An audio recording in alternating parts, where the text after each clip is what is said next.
Hi there, I'm Kim Panozzo with the Panozzo Team here with Dave and the Chief of Fire, Mr. Shannon. How are you today? Good morning, good morning. Yeah, thank you so much for doing this. We appreciate the opportunity to meet with you. Yeah, it's my pleasure. We have a few questions for you. Sure, absolutely. Yeah, so the first one is, what makes Scottsdale Fire Department so unique? Well, it's kind of hard to boil it down to just a few things, but you know, first of all, the people. The people that work here are incredible. Their sole mission is really to go out and care for others. And they do that every day in an all hazards approach. What's unique about the Scottsdale Fire Department is that we're one of 26 cities that operate in a singular fire service response system. It's really second only to FDNY in terms of size. So wow. Literally it overlays the entire valley. So you can find Scottsdale units working in Phoenix and in Paradise Valley and in Mesa and in the East Valley, just as likely as you are to see those same communities operating in Scottsdale.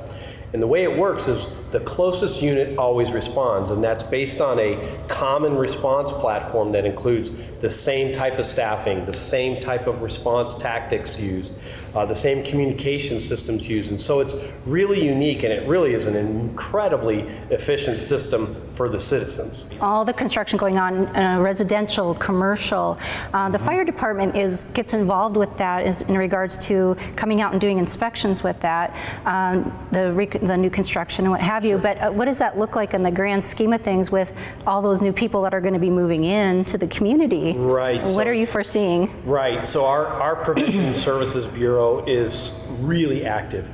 The reality is that Scottsdale is a place where people want to come. They want to come and live here. They want to come and visit here. And as you know, we're seeing an economic boom in terms of construction. Things are going up and out.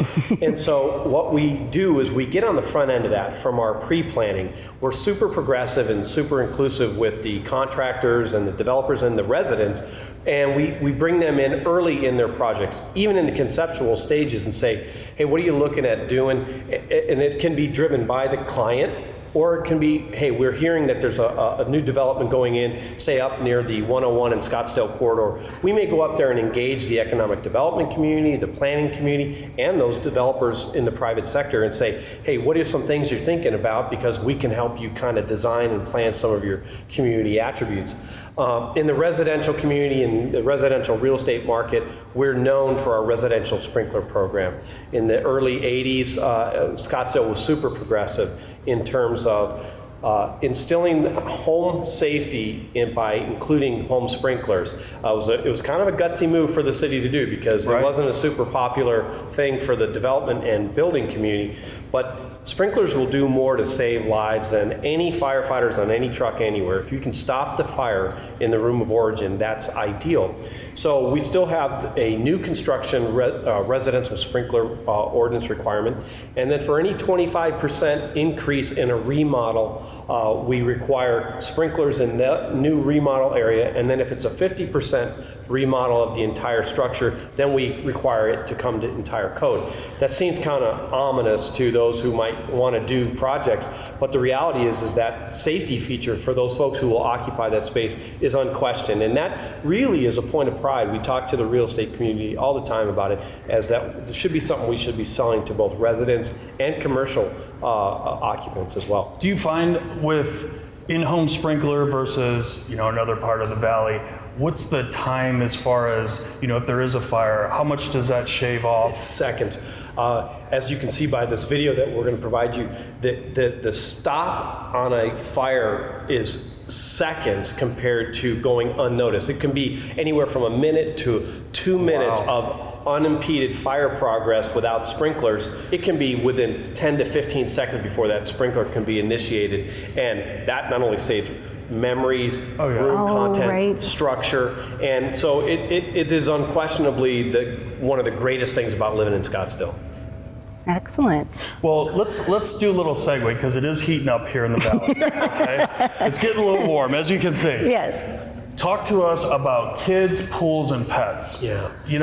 We see so many things on the news with pets and cars and kids around pools. What are some things that we can prevent? We focus on pets as a high priority here.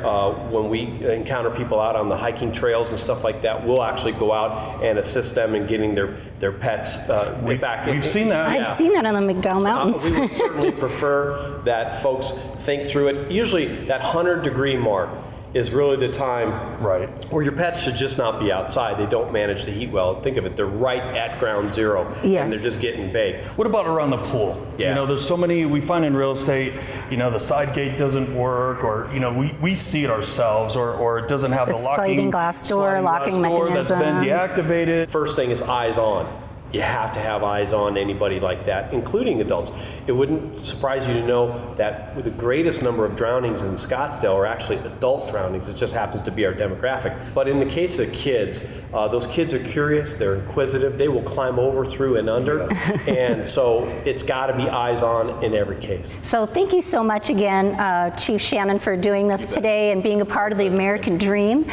We really do appreciate that. And now we're back to you in the studio.